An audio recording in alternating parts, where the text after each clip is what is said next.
Hello everyone and welcome back to my channel. This is going to be my first wrap-up video, so please give me a break as I get more familiar and comfortable. So hopefully this will go pretty smoothly. This is actually my second attempt at this video because I actually filmed this about a week ago and decided I hated it. So we're giving it a second go, but this one's going up no matter what because I'm already very late on posting up a wrap-up video, especially since this is a wrap-up for August and September, and we're already halfway through October. So just want to give you an idea of my rating system. I do use like the 5-star system. I don't do like half or quarter stars though. It's just I like to keep it clean, just keep it exactly like 1, 2, 3, 4, or 5 stars. Now, however, you might hear me sometimes refer to something as like a high 3 or a low 3 or a high 4 or a low 4, because I do understand that not every 3 and 4-star book are exactly the same. I just like it to be like clean for I just like a clean 1, 2, 3, 4, 5. So basically how I rate my books. But before we get into the books that I did read, I am going to just quickly discuss the 2 that I didn't. So if you watched my TBR video for August, I believe, you'll know what books I had planned to read. I didn't get to all of them. The first one I didn't get to is Spinning the Moon by Karen White. Now there are two books within this book. And I had only intended on reading the first one, In the Shadow of the Moon. But I was in a deep reading slump in August, and by the time I got to this one, I was gonna hate the book no matter what. And I like to give books a fair chance, and it wasn't gonna get that. So I just decided, that wasn't the time to read it, and I didn't pick the dust up. So this is gonna go back on my shelf because I am interested in reading it. And it's just now is not the time,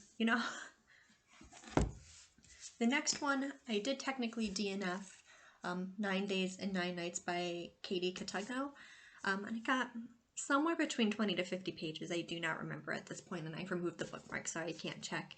Again, I was in a reading slump, so I just really wasn't enjoying anything I was reading, and I have a habit of when I'm in a reading slump or I'm not enjoying a book to go to Goodreads and read the 1-star reviews.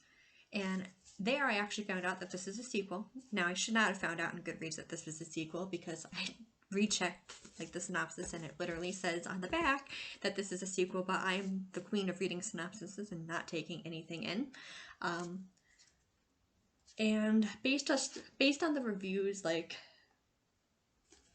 I kind of just lost interest for the book. Now, I actually don't know if I really needed to read the first book anyway to understand what was going on here. I only got 20 pages in, so I can't say. And I also was not hating or despising anything in the book at all. It just wasn't grabbing my interest. But just based on the reviews for both the first book and this one, I just wasn't interested in reading it anymore. So this one's DNF, and I'll be unhauling it. Okay. So we are going to get into the books that I did read now. I am going to start from the books I like least and end with the book that I like most. Just because why not end on a more positive note? So with that being said, the first book I read was Love Theoretically by Ali Hazelwood, and this might be the biggest disappointment of the year. I think it's going to be. I love Ali Hazelwood's books. They are fun. They really speak to my sense of humor. I just really like how she represents her main characters, and they just always fit so well in my life, just struggling to get by, having a hard time getting ahead in the world. That just really resonates with me because, I feel that, and, a lot of that was in this book. I'm honestly not really sure why I didn't like this book, to be honest. I just think it was wrong timing. This was the first one I read in August, so I was coming off of reading Words of Radiance by Brandon Sanderson, which is great and I loved it, but big books like that tend to put me in a reading slump. So I had chosen this book specifically because I was expecting to love it. So I thought, you know, that would get me past the reading slump, but it didn't. I think it really impacted how I felt about this book, and I ended up only giving it 2 stars. Now I'm going to backtrack a little bit here and tell you what the book is about, because I realized I forgot to do that. You know, this basically follows our main character, Elsie, who has applied for a tenured position as a professor, and she also, because right now she working like as an adjunct professor for multiple different colleges, and it's just not paying well. She doesn't have health insurance, which she really needs, because she is you know, she's a diabetic and she can't afford her insulin really with what she's doing. So she's like having to like really kind of keep like track that, and you know, she's just struggling, so she really needs this position. And she also works like with a fake dating site as like a second job to like help with her income. And basically, one of the guys on the hiring committee she knows, and you know, kind of has not only like a professional rivalry with him, but she knows him from her personal life, from like the fake dating thing. And you know, she thinks he doesn't like her, and you know, basically tension from all of that. And you know, you know, really your typical romance story, and like miscommunication, and like it was fun, but it just this one just didn't hit for me. And I think a lot of it is really just based on timing. I'm not really sure it's anything with the book, because the book still had a lot of the things that I really liked. I do think though I had a hard time getting involved in the romance, just because, you know, our main character, I don't know, I just had a hard time getting invested in the romance. But I just think really it was the wrong time for me to read this book, and I definitely want to give it a second shot sometime down the road. You know, when I've gotten over the disappointment, and sometime like, you know, when I'm not in a slump, I want to give it a better chance, because I'm not sure it deserves to be 2 stars, but it was. I did not enjoy this book, and I'm very sad about that fact.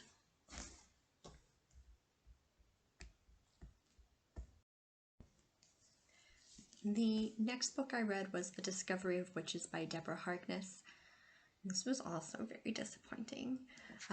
Basically, the premise of this book is our main character, Diana Bishop, who is like, you know, a relative of, you know, the bishops who were victims in the Salem witch trials. You know, she's basically working, you know, as a professor, and she's doing academic research, you know, at Oxford. And she calls this book, this manuscript that went missing years ago. And like people have been looking, like all sorts of creatures have been looking for this book, because this book has like witches, vampires, demons, and they all kind of live like in secret from, you know, the regular human society. And they all want this manuscript for different reasons, but no one's been able to find it or collect it or call it. But for whatever reason, our main character is, because she and you know, this kind of draws the attention of all these other creatures. She ends up in alliance with a vampire who becomes her love interest, and you know, she really kind of avoids her powers due to personal reasons. Kind of in denial, really, of like, you know, who she is. She just gets like unwillingly thrown into this world. Now, everything about this sounds really great, but this book was so boring. I'm going to start with what I did like about the book. The author's writing is fantastic. I did not find like one mistake. Everything was really well crafted and put together. And I will say, like, she did a really good job of creating a scene and a setting and the vibe of her setting. Like, I could picture myself in the library when she was researching. I could picture her in her dorm room. I could picture her in her love interest home, and then in her own home when, you know, they go back to America to be with her family. Like, that was incredible. But the book, I just really found it boring. There didn't seem like to really be a plot. It kind of really seemed more like slice of life. And this book is like well over 500 pages. And I like slice of life, but not 500 pages of it.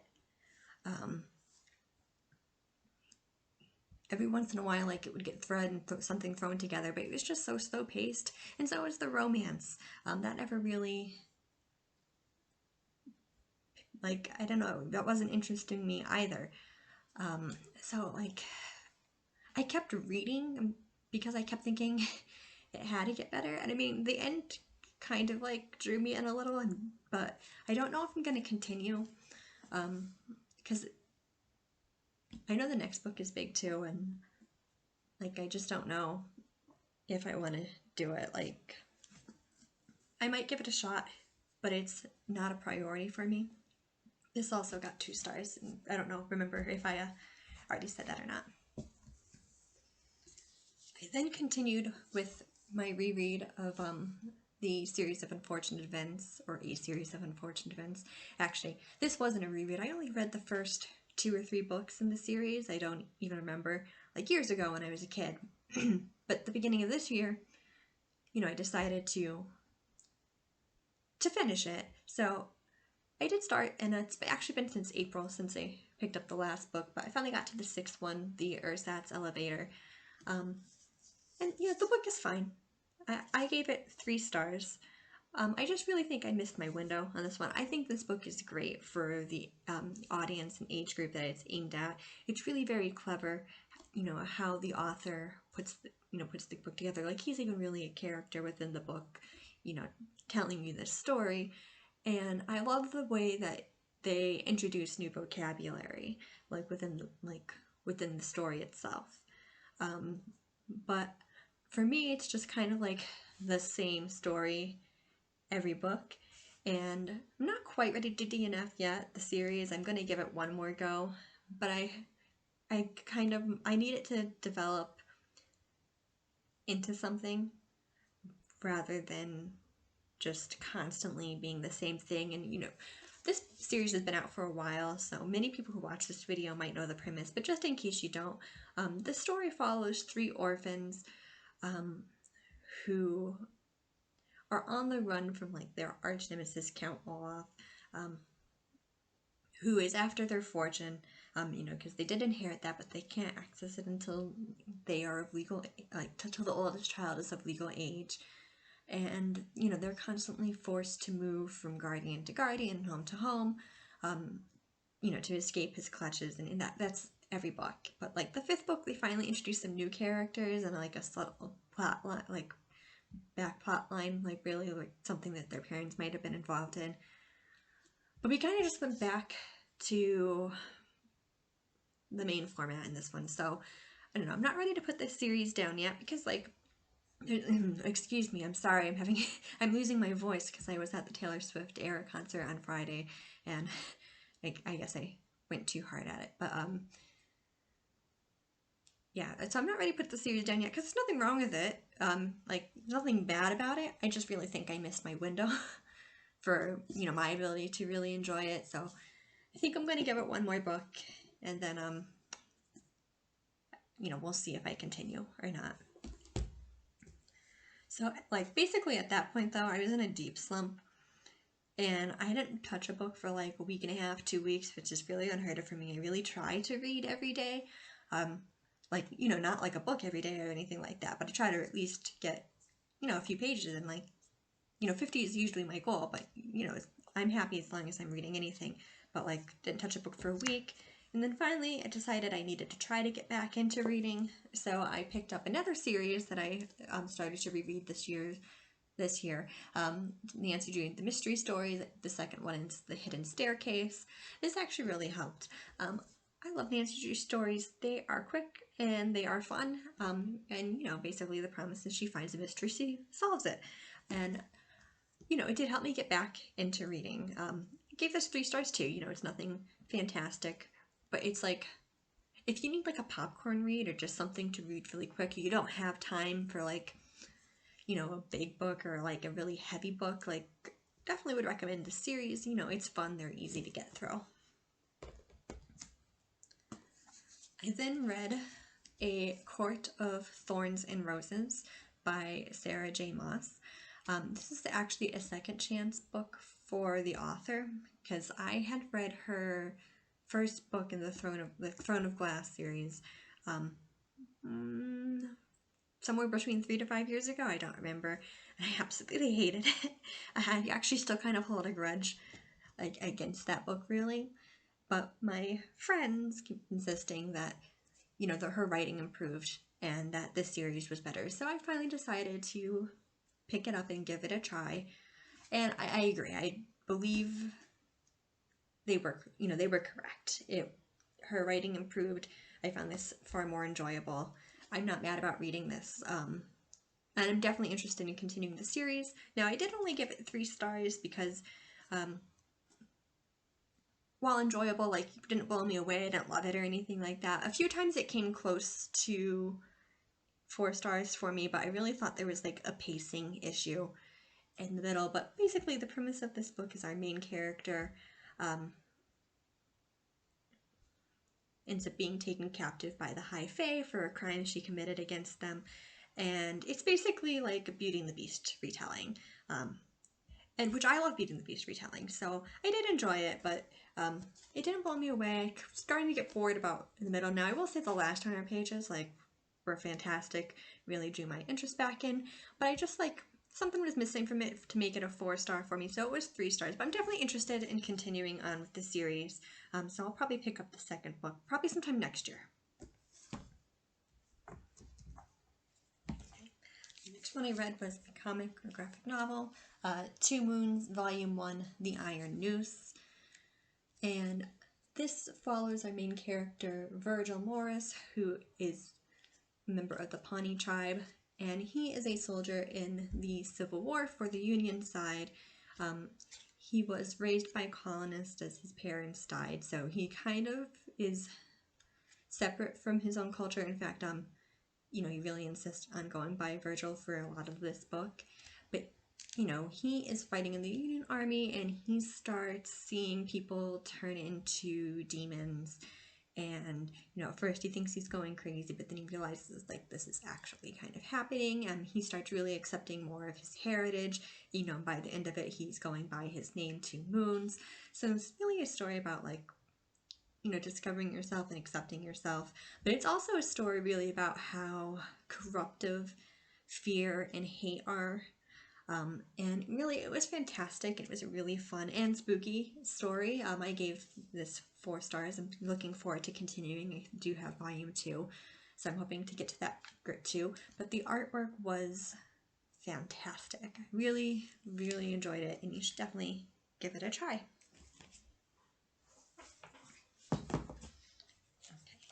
And then I also read and continued with volumes 4, 5, and 7 of Kage, which means Shadow of Death. I apologize if I butchered that. I did look up how to pronounce that, but I'm not sure I got it. But basically, I don't have the 6th volume, unfortunately, wasn't able to find it. Hopefully I'll be able to get that one day so I can have the complete story. But I loved this comic. It follows a samurai who starts on the journey following this like a set of trials, so he can become a true samurai. You know, and he returns, and his village and his clan was destroyed, and it becomes a story of revenge, but it's also still a story of honor. It was amazing, and I loved the artwork. If you have the opportunity to pick the story up, you definitely should. And lastly, my absolute favorite book, it might be favorite of the year, is Shark Heart, Love Story by Emily Haybeck. I loved this book. So the premise of the book is, you know, about this married couple who very shortly after their marriage, the husband gets diagnosed with a condition which will eventually turn him into a great white shark. And this is actually a book of the month book, and I read that description and I just thought it sounded so unhinged that I absolutely had to pick the book just to see like what the author was going to do with that plot line. And I knew going into this book I was either going to love it or I was going to hate it, but I'm so happy that I loved it. This book was heartbreaking, heartwarming. Like, it just really blew me away. I haven't read a few reviews and I haven't really heard anyone discussing, but to me it really reminded me, because obviously this is magical realism and you really have to distend your disbelief really, I feel like, to really get into the book. But to me it just reminded me of someone that you're close to, suffering an illness, for example, Alzheimer's, but really it could be anything. I mean, it could just be an injury or a big change in a person's life where there's a huge adjustment, and both how that person has to deal with that and or has to lose a part of themselves, and or how also their caregivers or their loved ones have to deal with losing that bit of their partner or their family member. And it was just, I don't know, it touched me. I cried, I laughed. I highly recommend this. I recognize it's not going to be for everyone. Writing style is very different. Kind of more like a script, really, in a way. But I don't know. I love this book. Not only is it the favorite for the year, it's just a new favorite in general.